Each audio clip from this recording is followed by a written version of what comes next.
Hello, loves. Welcome to the Love Letters from Your Higher Self, the podcast. I'm so happy to have you here. Thank you so much for listening.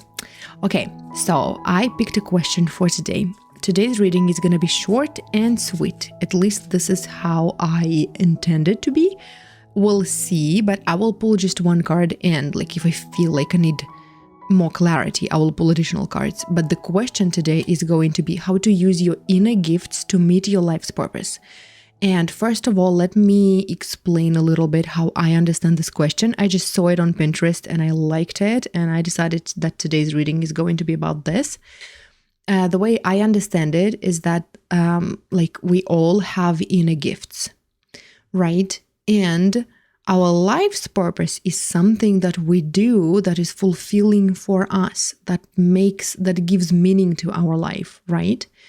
And so there are a lot of conversations, at least I think maybe in the coaching industry, about that, you need to use your gifts to serve others.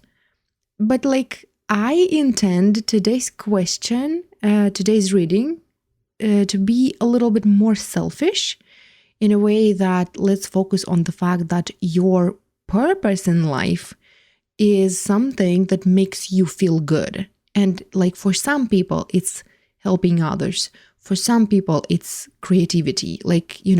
For some people, it's something different. It's slow living, for example, and being present in your everyday life. So we are all different and we all have inner gifts. And today we're going to have 3 groups, and you will find the timestamps in the description box. And let's see how you can use your inner gifts to serve your purpose, to serve your, life's purpose, to meet your life's purpose. Okay. So we have group 1, group 2, and group 3. I will be pulling cards just right now. I'm shuffling my deck, and there are no additional signs or additional identifiers for you to use. I'm sorry. Just group 1, group 2, or group 3, and you can look at the timestamps in case any numbers speak to you, Okay, so group 1, 2 cards already, group 2 and group 3. So let's, you can pause the podcast if you need more time to feel into the cards, and we'll continue. So let's start with group 1. Group 1. Okay, the question is how to use your gifts, your inner gifts, to meet your life's purpose. Let's see how you can use your inner gifts to meet your life's purpose. I would say that you're this kind of person who is always thinking and reflecting, and you may not always understand what you want, and you think that it's your problem, and you think that you maybe sometimes feel jealous of other people because they seem to be determined and they seem to have clarity on what they want and what to do, and you are always in between decisions, and you don't feel a full fuck yes towards anything, about anything in your life. I feel maybe you need to check your human design and realize that fuck yes is mostly about people who have sacral authority, and you might have a different authority. For me, for example, I'm the emotional generator. So my authority is emotional, and when I feel a full fuck yes right now in the moment, it means that I need to calm down and get back to this decision when I feel more or less, stable, because emotional peaks is when I'm not supposed to make decisions. And I feel maybe it could be your case, but even if you have sacral authority, I would say that if you have a sacral authority, you need to stop reflecting on things so much. I feel like I seriously want to to invite you to check your human design, because it will make sense to you. And even if you don't know the exact time in which you were born, if you read about the kinds of authorities human design has, you may feel like one of them is more about you, like makes more sense to you. Not like how you want to live, but how it makes sense to you. Because I would love to have a sacral authority, because it would make, I feel like it would make my life so much clearer when I would just feel this urge in the moment and I would react on it, I would act on it, and it would make sense to me. But it doesn't freaking make sense to me. And when I make decisions like that, I often regret them, because I need to make my decisions and to take action from a more calm state of mind. And so, getting back to our reading and getting back to our question, how you can use your inner gifts to serve your purpose, take your freaking time to feel what's most important for you, and reevaluate your values. Evaluate your values, because I feel like you tend to people please a lot and take on things that you don't value but other people value. And because of that, you feel like you can't hear yourself, but in reality, you hear yourself and you hear your people-pleasing tendencies, and you can't choose between those. Because if you feel if you choose something that somebody wants you to care about, then you would receive their affection and gratitude and validation and approval, but you won't feel happy.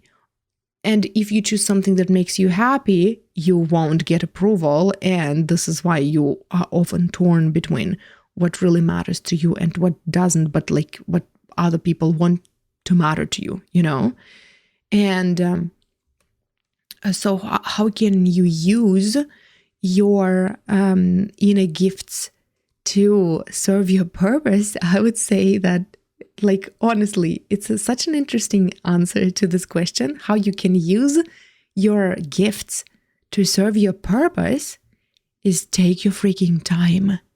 You are, I feel like you often think that you are slower than other people, meaning you need more time to think about things and to evaluate things. And you thought that it's your curse because you can't be so fast reacting to circumstances, but it's your gift. And all your gifts, all your inner gifts open up when you give them space, and when you embrace your slowness, and when you understand that for you to make a decision and for you to get back to people, with your answer, you need to listen, you need to go deep within yourself, and you need to, no matter what you do, no matter what decision you make, it's so important for you to feel inner peace when you make that decision. And this is why, it's not so much about evaluating everything and weighing pros and cons to a point where you feel completely disconnected and you don't know anymore what you want. If you decide for yourself what matters, if you pinpoint your values in life, it will be easier for you to make this decision, and you will allow yourself to care about what you care about, and don't give a shit about what you don't care about, without, trying to seem like you care about stuff that you don't care about because you are scared of hurting other people. And I feel you tend to, I also want to say that maybe you think of yourself as a pessimist because you often, when you evaluate things, you feel this pain because of you focus more on what you don't have, and on what doesn't go right. And I also want to say that it might as well be your gift, and you need to change the way you look at it, because it just gives you the opportunity to again, like, to understand what's important for you. And if you regret something, and if you're sad about something, just like use this information to help you pinpoint your values. So in the future, you could work and like you can act in alignment with your values, and that will make you happy. And from that point, whatever you choose, it will be like something that makes you happy. And this is my answer. This is the answer that your spirit team gave you. And this is, I feel like it's the most important thing for you to know right now, to even like be a little bit closer to what matters to you. Because right now, like, if we talk about your life's purpose, no matter what I say, it will still be this, you will still feel torn between what matters to you and what matters to others. And I feel like this serving other people part is so strong within you that, like, even when I said in the beginning of this, like before the readings, in the beginning of this episode, that I want this reading to be a little bit more selfish, a little bit more about you, being pleased with your life and doing something that is important to you. I feel like this concept might be a little foreign, or a lot foreign for you, because for you, life's purpose is like how you can serve other people. And you need to look more at what's important for you and what brings you pleasure and what is sustainable for you to do all your life, because it's fun for you and, it feels like it's life-giving and inspiring and amazing, and it's something that you want to do. And for that, you need to prioritize yourself and your values and stop the people-pleasing tendencies. So work on that. And that's all I wanted to say to group number one. Yeah, group number one. And we're moving to group number two. Okay, group number two. Let me remind myself about the question. How you can use your inner gifts to meet your life's purpose. I want to say, I want to say that you're a thinker, and you, like, words matter to you so much. You may be like, working with words can be your like strength. Maybe you are a writer, maybe you're a speaker, maybe you want to be a speaker. You want to bring your ideas into life, and you want to share those ideas with other people. And there is this thing that I feel where, other people may think that you are, I don't know the word I'm looking for, like difficult, complicated, like picky about like the words you say, about the information that you give, about the information that you take in, and you were taught to see yourself as, what's the word? I wonder, in Russian there is a word zanuda, and like, I don't know the equivalent of that word. Hold on, I'm checking. Zanuda. Because like, I would describe it as like just a nitpicker. I knew that word, nitpicker. So I feel like you were taught to see yourself as a nitpicker, and like, this is something like this perspective, the way of you view yourself, may stand in the way of you using your inner gift to serve your life's purpose, because like, this is your essence. You're not doing this because of some like insecurities. You're doing this because words give you life. No matter how you decide to use that gift, even if it's like, it doesn't have to be you speaking to a larger audience, like writing a book or writing articles or like even blogging.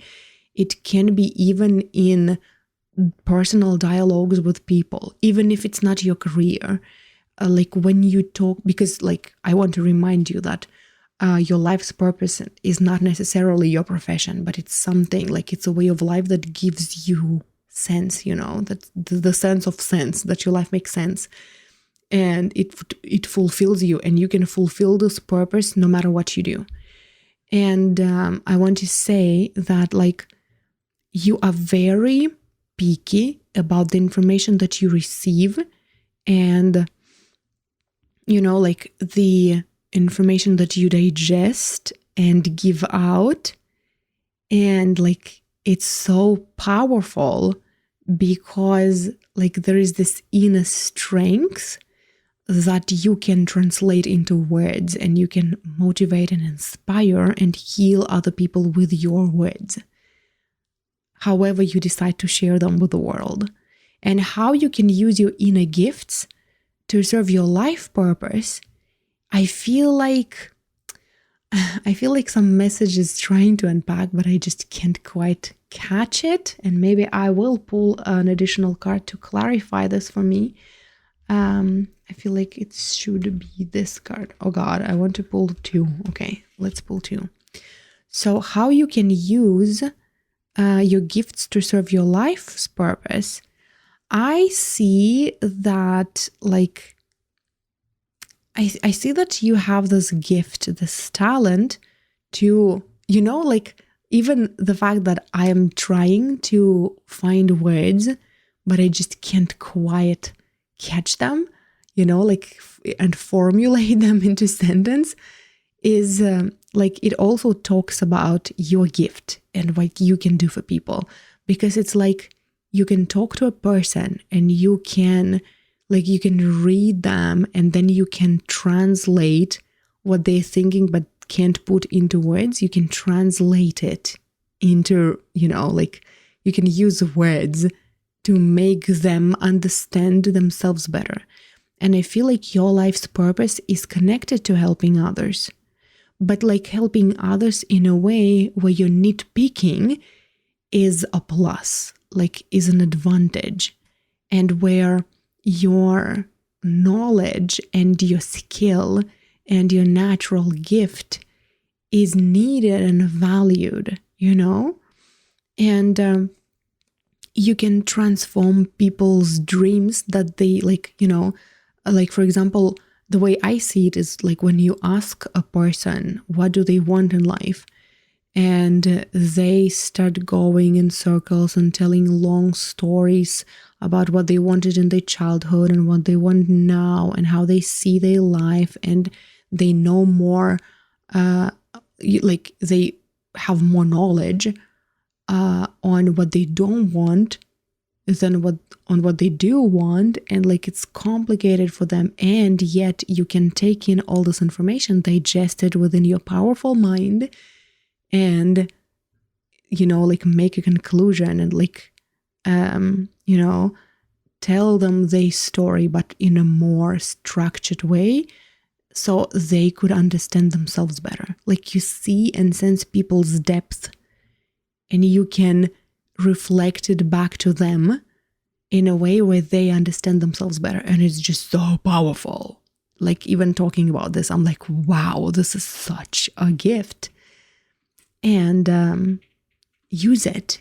And, like, I want to say that if you actually were raised in an environment where you were told that you are like too picky and you are boring and you are annoying, it reminds me of this saying of Einstein, I think, that like, if we were judging, and I will probably butcher it because I heard it in Russian and not in English. I don't know how it sounds in English, but he said something like, if we judged a fish by its ability to climb trees, it would live her whole life thinking that it's a complete fool, And I was thinking about it recently after some dialogue that I had with my client. I can't remember what it was about, but I remember that I was thinking that, like if Einstein was born in a family where his parents would focus more on what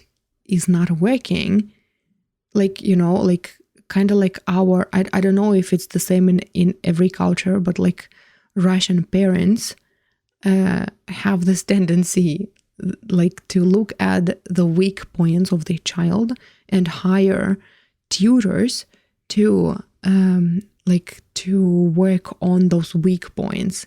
And so the strong points of a child get ignored because like you can do it without help and like good for you. But for example, you are not good at math, and this is why we're going to hire a tutor for you to work on math, on your math skills. And I was thinking about that, like if not Einstein, why am I saying Einstein? Mozart. I was thinking about Mozart. If he was born into a family where they would prioritize his weak points, he would probably never become the musician that we know, right? The composer that we know, because his talents would not be a priority, And this is what I wanted to say to you, that like if you were born in this family, or like I don't know whoever made you feel like you are annoying because you're being too picky, it's just because people were focusing on something else, on your weak points instead of your strong points, and they just didn't have enough imagination to turn your strong points into something that would be resourceful, and helpful for yourself and for others. And it's your job to do this now. And like you're so powerful and so amazing, and your mind is so cool, and you need to use that. And that's all I wanted to say for group 2. And let's move to group number 3. Okay, group number 3, the question is, how can you use your inner gifts to meet your life's purpose? How can you use your inner gifts to meet your life's purpose? I would say that it's interesting. I feel like it's like this classic helper identity where you have just such a big heart and you want to inspire other people and you want to help other people. And you have such depth, and you have such, you have this, I would even say that you probably have some clear, what's this, the clear, I can't remember all of them, but how is this called, this gift of when you just know something, when you enter somebody, some other person's field, and you just know something, clear knowing, or what, I don't know. I feel like you sense people so well, and even if you don't understand, you may not even feel that you know something that will be of value to another person, but you just feel the impulse to act in a certain way, to say something, to tell a story about yourself, and you don't know why, but the story can resonate with other people. And I would say that for your gifts to serve your purpose and your sense of purpose, and to feel to leave you fulfilled every day, you need to focus on expressing yourself and your authenticity, because you are this art, you are a work of art. And the stories that are born in your depths, in your heart, are stories that are relevant to other people. And they may not be your stories, they may be stories, they can be your stories from your experience. They can be stories of other people that you share, not in a gossipy way, but in a way where you heard somebody's stories and you saw some parallels, you saw some conclusions, like you saw something, and then you use the story to explain some point, like to explain something. Or it can be just the way you give examples, like maybe you're talented at just giving examples that are really like speaking to people. In any way, you need to express your authenticity. You need to express your heart in the way that it wants to be expressed, because that way you will feel fulfilled because you're expressing yourself, because you are this art that wants to be expressed and heard and, like understood. And the stories that you tell will speak to people. Like you don't even have to make a point if you don't want to. You can just share a story. Like the way I see it is like this kind of like a package of a lifestyle blog, for example, where you just sharing something for the sake of sharing. It may not be a lifestyle blog. It can be just like, short stories or something, where you just like saw something and it spoke to you and like you decided to share it, and there is no conclusion. There is no like powerful bullet points in the end. Like you just shared because you wanted to share it and you don't know why. And yet, like people who read your story or who heard you speak, they just like, they heard something that resonated with them, and it helped them to change perspective, and it helped them to, reflect on something and to see, like something in their life from a different view, from a different point of view, and understand something about themselves. And like you can trigger insights in people just with your stories, and you don't have to know the reason why you want to share what you want to share. And I feel like you can be this talker, who like maybe in your childhood, I see this vision that like maybe in your childhood you wanted to tell stories nonstop, and people around you were giving you this message that you are too talkative and you're too much and you need to like shut up because like it's too much and like no one cares. And maybe you've been living your life with this limiting idea that no one cares about your stories and about your heart and about your authenticity. And this is so not true. It's just so not true. You have this powerful gift and you don't know about it. And like, it's even not even your job to know about it unless you are really interested in this, in discovering this, in exploring this. But you have this powerful, amazing gift to express yourself. Like you feel the urge to express yourself. You feel the urge, like, it doesn't even have to be like a story, a short story. It can be a song. It can be a poem. Maybe you write poems. But like you share, or maybe like you paint. Maybe you draw pictures. I don't know. Like, I don't know what you do, but you express yourself in a way that tells a story. And it's life-giving to you because like this is your self-expression, and you feel the sense of release, like that fills you up with joy because you just like, you give your heart out authentically, and it resonates with people. And you need to keep doing that because this will be fulfilling for you. And like it's a full permission for you to be yourself, your authentic self. Too loud, too talkative, too much. If you're too much for someone, they're just not your people. And allow your too muchness to be a filter for you. Like for other people, and like through which not your people will not pass, And just keep expressing yourself because it's just so powerful and amazing. And like you're such a bright light in other people's lives, and you need to keep shining. And this is what I wanted to tell you, group 3. And that's all. I hope it was helpful. Thank you so much for listening, and I will talk to you next time.